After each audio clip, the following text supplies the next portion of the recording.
Hello everybody, and welcome to this video, which is kindly sponsored by Squarespace. So today we're creating a conferences page as a sub-page of Meeting Track after the highly successful Belfast conference, HMS Belfast on the 17th. As you can see, I'm just making a nice little link there under Meeting Track, making it blue. Then I'm going to create a new page. There's various formats you can choose from, but in this particular case, I'm going to start off with a blank sheet. I'm going to name it Conferences. And I'm going to go back, link that internally to the URL conferences. So nice and easy, already got that set up, links to a page. But now I'm going to store the conference that we've just had, its speakers and its subjects. I'm actually going to use a testimonial format. And initially I thought we'll do it like this, with the names of the presenters and the conference title. But then I thought probably the talks would be quite useful as well. So I put those in, realized I'd already put the names of the presenters under there, so I didn't need to repeat that twice. Move the title off up to the right, widen that, and there you go. A nice little basic summary which I can add to later on with the proceedings of the conference videos, etc.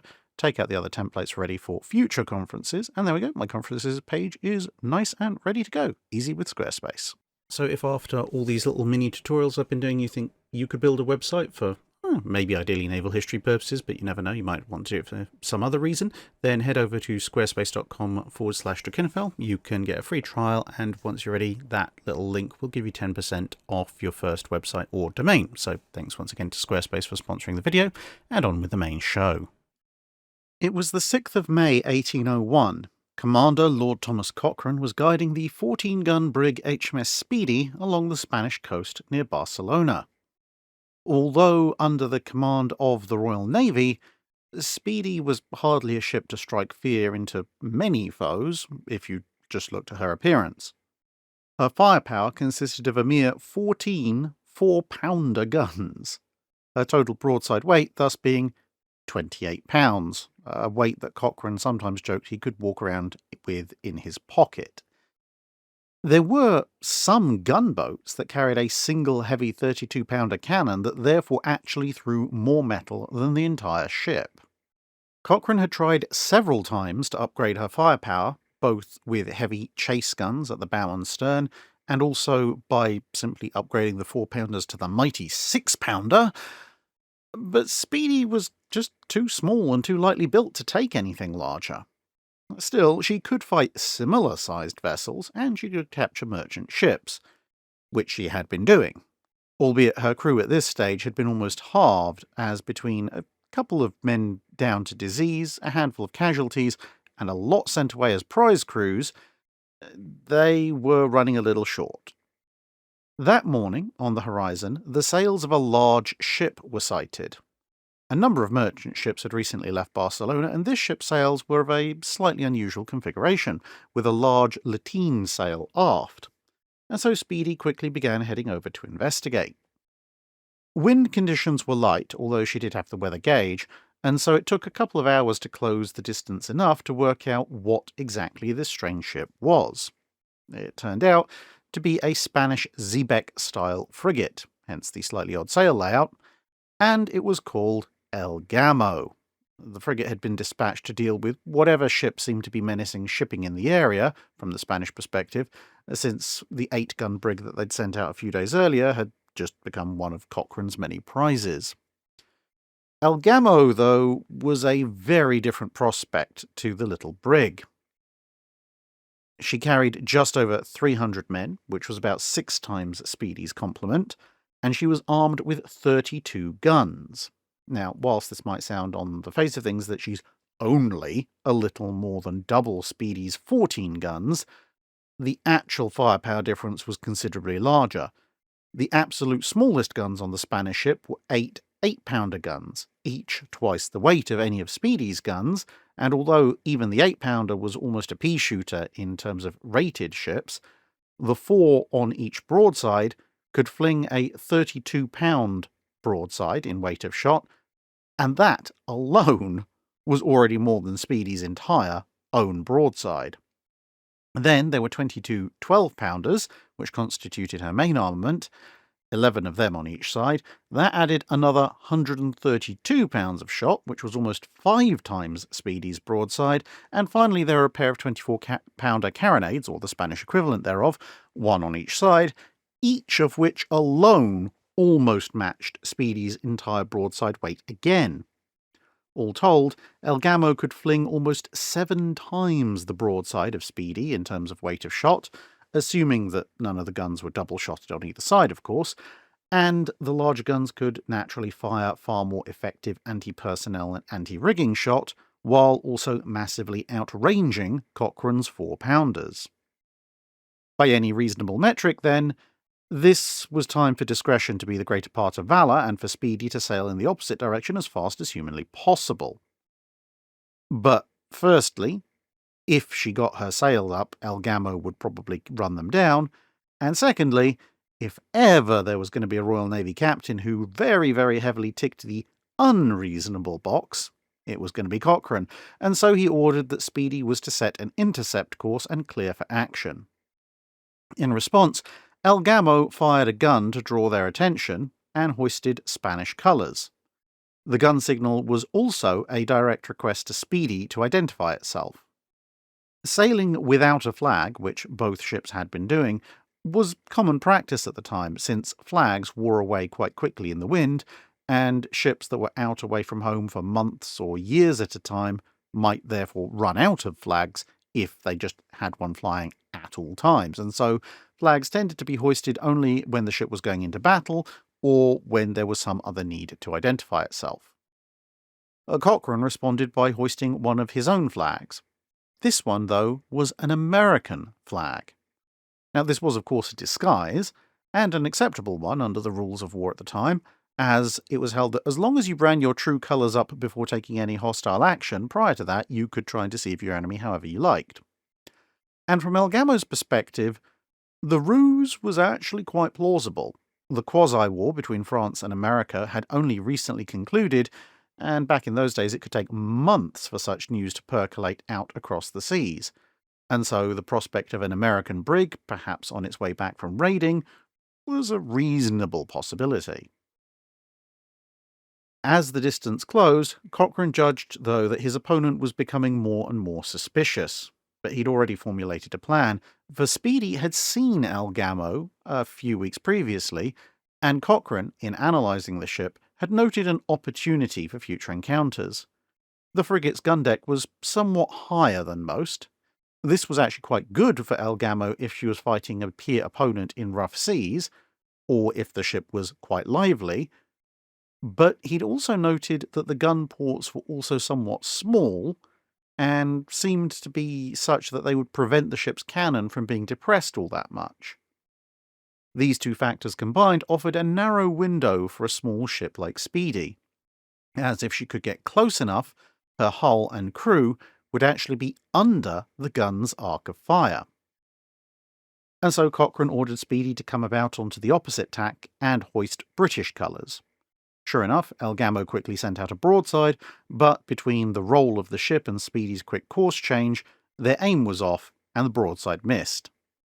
As they closed, Cochrane ordered his own tiny broadside to be treble-shotted and aimed as high as it possibly could go. A second Spanish broadside lashed out, much closer this time, but the only damage was a few holes punched in the sails. They were already mostly under the guns. As the Spanish gunners hastened to reload for a third broadside, Speedy swung in alongside, rigging tangling, and unleashed a mighty 84 pounds of shot. That was still somewhat less than what you could accomplish with any 3 or 4 big guns that you'd find on a typical ship of the line, and ships of the line had considerably more than 3 or 4 big guns, but Speedy wasn't aiming to cause major structural damage. Instead, they were going for the enemy crew, and 21 small 4-pounder iron balls, moving at speed, were more than capable of being lethal if they hit anyone. Indeed, this first salvo got lucky. El Gamo's captain and boatswain both fell under the initial blasts. Unable to hit the small British ship with their cannon in return, El Gamo's crew made for the side of their ship, aiming to pour musket fire down on them. But despite the height advantage, they found that Cochrane's crew was waiting for them, and volleys of musket and pistol shot greeted them as soon as they stuck their heads over the gunwales of El Gamo. Plus, in this contest, the 4-pounders, cranked right up with some of their coins removed, offered the British crew a distinct firepower advantage. Still, El Gamo's crew would not be phased, even though 2 of the more common lines of attack had been denied to them, and they quickly resolved to instead board the Speedy. As the ship's gunners ran up onto the deck to help form the boarding parties, Cochrane ordered Speedy to veer off, firing another broadside into the assembled Spanish as he left. This bought some time. As the 2 ships drew apart, the hapless gunners had to run back down onto El Gamo's gun deck to try and bring their weapons to bear, and as soon as he saw significant movement in this regard, Cochrane changed course once again and came back alongside, repeating his previous attack. The cycle repeated itself, and so in total, Speedy would come alongside El Gamo a total of 3 times, before veering off, each time delivering as much firepower as she possibly could, then ducking away as the boarding parties formed yet again. However, this was not a tactic that they could keep repeating. After the 3rd such gambit, Spanish gunfire had rendered Speedy's masts, yards, rigging and sails into more of what we might recognise today as modern art than any serious means of propulsion, and Cochrane was very aware that should he lose one of his 2 masts at the wrong moment, and then therefore be left at some distance from El Gamo, it would all be over with one thunderous Spanish broadside. And so he prepared yet another big roll of the dice. Every man of the ship's crew was ordered to prepare for boarding, barring the ship's surgeon, who volunteered to steer the ship, and the ship's boys, who would be at a severe disadvantage in the vicious hand-to-hand fighting that was due to come, thanks to their small size. Using the soot that now liberally coated Speedy and her equipment after so much gunpowder discharge at close range, Cochrane ordered the men in the forward boarding party to blacken their skin and faces, a practice that was known to be employed by the cutthroat pirates and corsairs who operated in and around the western Mediterranean. And yes, you did hear that right, the forward boarding party. Cochrane had split his small force into 2 even smaller forces, reasoning that most sane people would likely conclude that nobody who only had 50 men or so trying to board a ship that had 6 times that many crew would ever divide those numbers down. Such division would only be done if either there were more men to come, or the opponent was truly insane.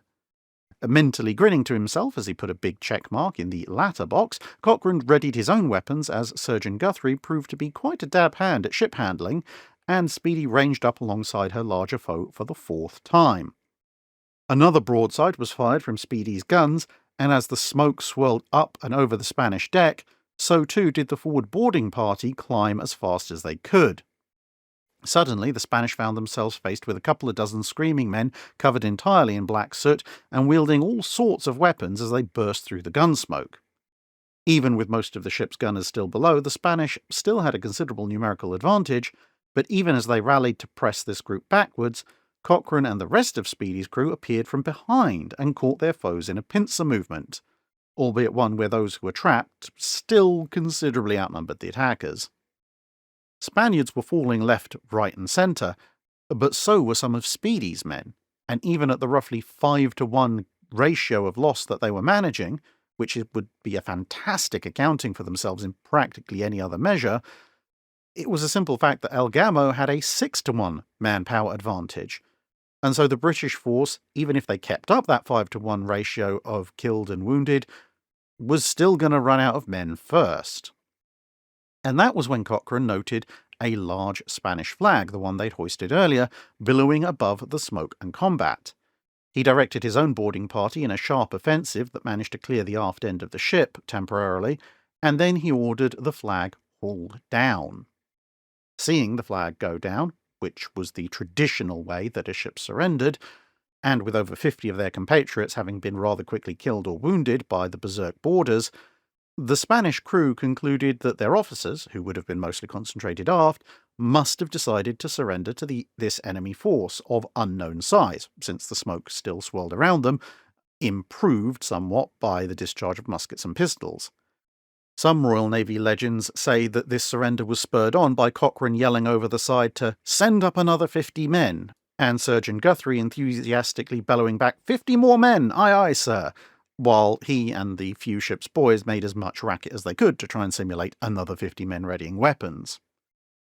The Spanish, whatever the case may be, had laid down their arms, and Cochrane quickly moved among them, separating out the officers, which he had sent over to Speedy to be confined below decks, while he herded the surviving regular deck crew below decks aboard El Gamo, before detaching a few of El Gamo's guns and aiming them at the hatches. Even as the smoke finally dissipated and the Spaniards finally realised that, once you'd discounted dead and wounded on both sides, the odds still currently sat at 263 to 42 in their favour. But they had technically surrendered, they had laid down their arms, and more to the point, any charge up from below with anything they could scrounge up from there would first have to get past a handful of British sailors who would invite them to try and parry a blast of grape shot from the various cannon. And so order, and the surrender, was maintained for now. Speedy's crew had lost 3 dead and another 8 or 9 men wounded. Among the latter was Lieutenant Parker, Cochrane's second in command, who'd taken a sword stab to the leg and then been shot through the lung with a musket. Thus, Cochrane would take 30 of his 42 remaining healthy men and place them as a prize crew on El Gamo, under the command of his brother, who had sailed with him as a midshipman and was one of the only British sailors still standing with a technical officer's rank, even if he wasn't yet commissioned. With just 12 other healthy men, including himself, Cochrane reboarded Speedy, and the men on both ships quickly set about making the necessary repairs so they could get underway for Minorca, since, as brave as the action had been, the appearance of anything much more than an armed Spanish rowboat at this point probably would have spelt the end for Cochrane's escapades. Luckily, the 2 ships did manage to make their repairs and make it back safely, and pretty much as soon as he could round up his various prize crews, put the wounded ashore and gather a few reinforcements, Cochrane was back out at sea again to cause yet more terror to warships and merchant ships alike. When he returned, with even more prizes in tow, he had expected to find El Gamo flying Royal Navy colours and awaiting his promotion to post captain so that he could take command. But instead he found that in his absence the Admiralty had concluded her Xebec rigging was incompatible with the usual Royal Navy ship rig for ships of that size, and had instead sold her to the ruler of Algiers at something of a knockdown price for use as a merchant ship, although in the hands of the Algerians it was almost certain she'd probably show up soon as a privateer. As a result, the prize money from this fantastic engagement was somewhat limited, but, although disappointing in and of itself, the crew weren't entirely hard done by, as in the weeks both before and after the engagement, they'd netted more than half a dozen other prizes in any case, and Cochrane was soon back out at sea yet again, looking for still other targets worthy of him and his crew's wrath. Now, during this video, you've probably noticed these 2 ships appearing in several different model scenes. This is, of course, El Gamo, as we can see circling back round to Speedy. And if you were thinking, wow, Drax's modelling skills have come on about 16 levels, sadly, no. This is, in fact, a diorama, finalised in this form you can see here, made by Linus Spjutsberg, I think that's how it's pronounced. Apologies if I got that the last bit wrong. He's an incredibly talented model builder, wargamer, and general all-around good chap. And some time ago, he contacted me and discussed collaborating on something. After some discussion, we decided El Gamo versus Speedy was a good thing to do, and he got along with constructing the ships, modelling them, as you saw, setting them up in various stages of their assault, and then went off to finish it in the format as you can see here. Now, sadly, it did take me a little bit longer than ideal to try and get this video up and about, but that's largely because, weirdly, despite being such a really dramatic action, there's not a huge amount of other artwork actually depicting said action. I think I've pretty much exhausted the supply interspersing around the various shots that Linus did of his model setup. So, once again, thanks hugely to Linus for sorting this out. And if you want to have a look at some of his other work, you can, of course, search him up. I'll hopefully include a couple of links down below as well. So thanks once more to him. Thank you for listening. Hope you've enjoyed this. and I hope to see you again in another video soon. Bye for now.